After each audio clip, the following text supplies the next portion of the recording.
Hello po sa lahat. Bago po ang lahat, binabati ko kayo mapagpalang araw po sa ating lahat. At ito po, nagbabalik po rin as community po at may magandang balita po tayo na hatid sa inyo. Ayan.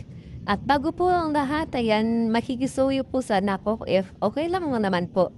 And pakisuportahan naman po yung mga kaibigan natin dito sa loob ng community ni Rina at iba't ibang po mga reactors na makarina po at nagmamahal po sa ating dalaga. Ayan. Support po, Joel Salcido. Ayan. Federico Santos, LMG Official. Rowena Name. And Jessica Gregorio. Oh, sino pa? Sir Jerry Kaagapay Vlog. Ayan. Ma'am FMT Channel. At kung sino pa po hindi ko pa na shoutout or na mention, support na lang po, no? Ayan. At ito na nga guys, may balita po tayo sa inyo po. Ang Rina's Community po ay nag-sponsor po ng jersey po sa Liga ng Kabataan at credit po yan sa pangalan ni Reyna. Thank you so much po. At may isang team tayo na sa isang barangay na napasaya po, no, dahil sponsored po yung Rina's Community ng kanilang uniform ayan sa basketball. Ayan. At lubos po sila napapasalamat. Ayan. Kay Rina o sa Rina's Community dahil po sa pag-sponsor po ng mga kanilang mga jersey. At ayan. At bago po yung yun nga ang napaplanuhan noon na after ng pabahay, expand po natin yung pagtulong sa mga in needs na kayang-kaya lang po natin. At yun nga na unti-unti natin na umpisahan.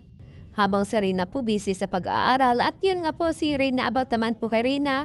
At ang swerte po kasi nakausap po natin si Ate Melanie at natagal-tagal din tayong walang balita.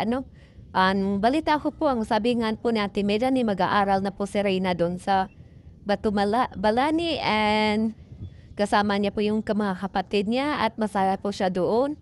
At yung tutor na po is ay ipagpatuloy po yung tutor niya. At yun nga po, sa gustong tumulong, ayan, pwede po kayo mag-direct kay Ate Melanie. Sa gusto lang po, ayan, sa gusto lang po. Ayan, pwede din kayo mag-PM sa akin at kung sino po yung makakilala nyo dito, Rowena Nim, Ma'am LMG Official, ayan, Federico Santos, ayan, Ma'am Tessie Gloria po, isa lahat po na makakilala nyo. Pwede po kayo magpaabot ng tulong para kay Reyna at pwede din po kayo mag-direct kay Ate Melanie. Ayan. Don't worry po sa ating dalaga, masaya po siya ngayon at excited na po na mag-aral, no? Excited na po mag-aral si Reyna. At ang galing-galing po kasi panay po daw yung tanong niya kung kailan daw yung start ng pasukan, ayan.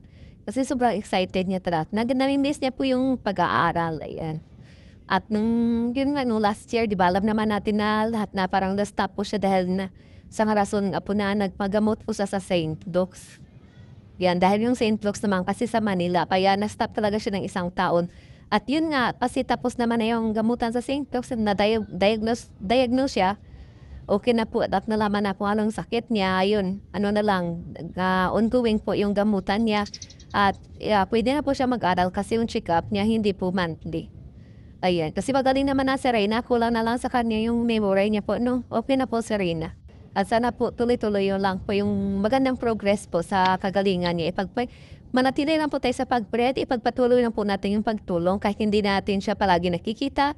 Basta bulagain na lang po natin si Rhea. Bulagain na lang tayo ni Rina na lalabas siya na sobrang galing na po.